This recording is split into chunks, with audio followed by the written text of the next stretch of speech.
Welcome to A9 TV. Samyukta Kisan Morcha మరియు కార్మిక సంఘాల సమైక్యాంధ్రంలో ప్రకాశం జిల్లా ఒంగోలులోని మున్సిపల్ కార్యాలయం వద్ద నుండి కలెక్టర్ కార్యాలయం వరకు కాగడాల ప్రదర్శన నిర్వహించారు. ఈ సందర్భంగా చుండూరి రంగారావు మాట్లాడుతూ మహాత్మాగాంధీ జాతీయ గ్రామీణ ఉపాధి హామీ పథకంలో పనిచేసే కూలీలకు రోజుకి 400 రూపాయలను చెల్లించాలని, అలాగే సన్న చిన్నగారు రైతాంగానికి డాక్టర్ MS స్వామినాథన్ కమిటీ సిఫారసుల మేరకు పూర్తి సహాయం అందించాలని అన్నారు.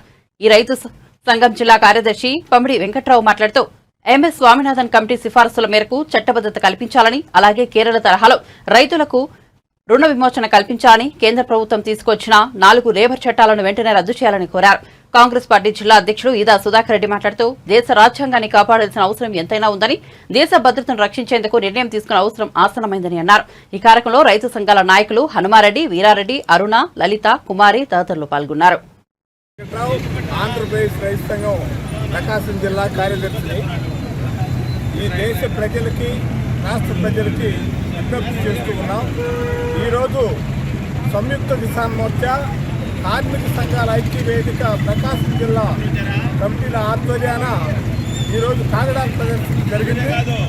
దీని ఉద్దేశం, ఇప్పటికే మేము మా ఆర్గనైజేషన్స్ సంయుక్త కిసాన్ మోర్చా కార్మిక సంఘాల ఆధ్వర్యం ద్వారా ఇప్పటికి అనేక రూపాల్లో పోరాటాలు చేస్తూ వచ్చాం. ప్రధానంగా రైతులు పండించిన పంటకి స్వామినాథన్ కమిషన్ సిఫార్సుల ప్రకారం చట్టబద్ధత కల్పించాలి. అట్లాగే కేరళ తరహాలో రైతులకు రుణ విమోచన చట్టం తీసుకురావాలి. రైతులకి ఒకసారి పూర్తిగా రుణాలు రద్దు చేయాలి. అదేవిధంగా వ్యవసాయ కార్మికులకి ఉపాధి హామీ పథకం కింద రోజుకు 400 రూపాయలు ఇచ్చే విధంగా చట్టబద్ధత చేయాలి. ఇంకా కార్మికులకి 4 లేబర్ కోడ్లు తీసుకొచ్చారు, అవి రద్దు చేసి వాళ్ళ హక్కుల్ని మళ్ళీ మామూలుగా వాళ్ళ హక్కుల్ని వారికి కల్పించాలని చెప్పి ఈ అంశాలతోటి ఈరోజు కాగడాల ప్రదర్శన జరిగింది.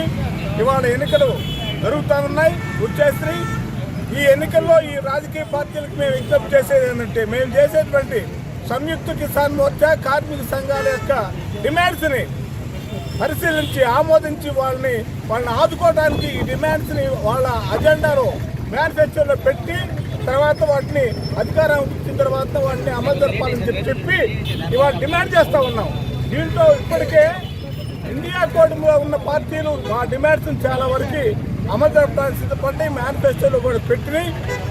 ఆ నేపథ్యంలో ఇవాళ ఆ పార్టీలు కూడా ఈ కూటమి మొత్తం మా కార్మిక సంఘాలు అట్లాగే సంయుక్త కిసాన్ మోర్చా మొత్తం దానికి మద్దతు తెలియజేయడానికి కూడా మేము సిద్ధపడి ఆ విధంగా కార్యక్రమాలు నిర్వహించడం జరుగుతుందని చెప్పి దీన్ని దేశ ప్రజలు, రాష్ట్ర ప్రజలు దాన్ని ఆలోచించి దానికి అనుగుణంగా ఈ ఎన్నికల్లో నిర్ణయం తీసుకోవాలని ఐక్య వేదిక, వ్యవసాయ కూలీ సంఘాలు ఐక్యంగా రాబోయే రోజుల్లో కొన్ని ప్రధానమైనటువంటి డిమాండ్లు సాధించాలని ఎన్నికల ముందుగా ఏకాభిప్రాయానికి వచ్చాం. ఆ ఏకాభిప్రాయం కారణంగా రైతు కూలీలకి, చిన్న సన్నకారు రైతులకు రోజువారీ వేతనము 400 రూపాయలతో మహాత్మా గాంధీ జాతీయ గ్రామీణ ఉపాధి హామీ పథకం కావాలి. 2, 182% ఉండేటటువంటి వ్యవసాయదారులు 182% మందిగా ఉండే చిన్న సన్నకారు మధ్యతరగతి రైతాంగానికి డాక్టర్ స్వామినాథన్ సిఫారసు చేసిన పద్ధతుల్లో కనీస మద్దతు ధరలు నిర్ణయించాలి, దానికి చట్టబద్ధత ఇవ్వాలి.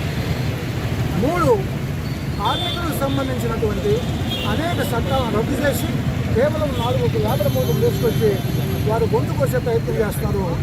అవి ఆ శాసనాలన్నింటినీ కూడా తిరిగి పునరుద్ధరించాలి. ఈ 4 లేబర్ కోడ్లని రద్దు చేయాలి.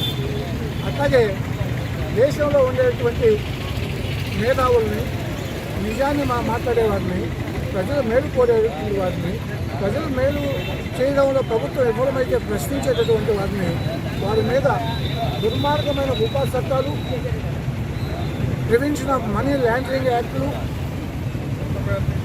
ఇంకా తదితరమైనటువంటి తీవ్రమైనటువంటి చట్ట సవరణ చేసి సంవత్సరాల కాలం విచారణ లేకుండా జైళ్ళల్లో నరకయాత్ర అనుభవించే విధంగా చేసి ప్రజలను భయభ్రాంతం చేస్తున్నటువంటి ఈ మోదీ ప్రభుత్వాన్ని కూలదోసి ఈ ప్రకారంగా ప్రజాహితమైనటువంటి రైతు, కూలీ, కార్మిక, మహిళ, యువత ఉపాధి విద్యల నిర్వహించేటటువంటి ప్రభుత్వాన్ని తెలుసుకోవాలని కోరుతూ బేటీ పడావో బేటీ బచావో అనేటువంటి మోదీ గారి నినాదంలో ఏమాత్రం నిజం లేదు. అదే ఉంటే మణిపూర్లో ఆ ప్రకారంగా గిరిజన మహిళల్ని నగ్నంగా ఊరేగించి కిసాన్ మోర్చా, కార్మిక సంఘాల ఐక్యవేదిక, రైతు కూలీల ఐక్యవేదిక ఆధ్వర్యంలో కాగడాల ప్రదర్శనని నిర్వహించడం జరిగింది. మరి దేశంలో రాజ్యాంగాన్ని కాపాడాలి, దేశ భద్రతకి దేశ ప్రజలు తీసుకోవాల్సినటువంటి నిర్ణయం ఆసన్నమైంది. మరి ఈరోజు స్వామినాథన్ కమిషన్ ఏదైతే అమలు చేయమని కోరుతా ఉందో దానికి అనుగుణంగా రైతాంగ చట్టాలు చేయాలి, రైతులకి మద్దతు ధరని చట్టం చేయాలి, అలాగే రైతు కూలీలకి అన్ని రకాలుగా అసంఘటిత కార్మికులందరికీ కూడా మరి తీసుకురావాల్సినటువంటి వైద్యపరమైనటువంటి చర్యలు కానీ మరి ఇన్సూరెన్స్లు కానీ ఇవన్నీ కూడా వారికి కూడా వర్తింపజేయాలనేటువంటి ఏకైక లక్ష్యంతో, అలాగే రైతుకి గిట్టుబాటు ధర ఎన్ఆర్ఈజీఎస్ ఉపాధి హామీ పథకంలో ఇప్పుడు ఇస్తున్నటువంటి 200 రూపాయలు కాకుండా కనీస గిట్టుబాటు ధర రోజుకి 400 రూపాయలు వారికి ఇవ్వాలి అనేటువంటి ఆలోచనతో ఈరోజు సంయుక్త కిసాన్ మోర్చా రైతు సంఘ ఐక్యవేదులు కూడా ఈ నిరసన కార్యక్రమాన్ని పిలుపునిచ్చినాయి. మరి ఈరోజు ఇండియా కూటమిలో భాగస్వామ్య పక్షాలైనటువంటి అన్ని పార్టీలు కూడా మరి ఈరోజు కిసాన్ మోర్చా, సంయుక్త కిసాన్ మోర్చా కానీ రైతు సంఘ ఐక్యవేదిక వీళ్ళు చేసినటువంటి సూచనలన్నిటికీ కూడా మద్దతు తెలిపి వాటిని మేనిఫెస్టోల రూపంలో కూడా పెట్టడం జరిగింది. కనుక ప్రజలారా ఇప్పుడు ఆలోచించి సరైనటువంటి నిర్ణయం తీసుకునేటువంటి సమయం ఆసన్నమైంది. ఇండియా కూటమి పక్షాలైనటువంటి అన్ని పార్టీల భాగస్వామ్య పక్షాల అభ్యర్థుల్ని గెలిపించి భారతదేశాన్ని, ప్రజాస్వామ్యాన్ని, భారత రాజ్యాంగాన్ని కాపాడుకుందామని చెప్పేసి మేము విజ్ఞప్తి చేస్తా ఉన్నాం.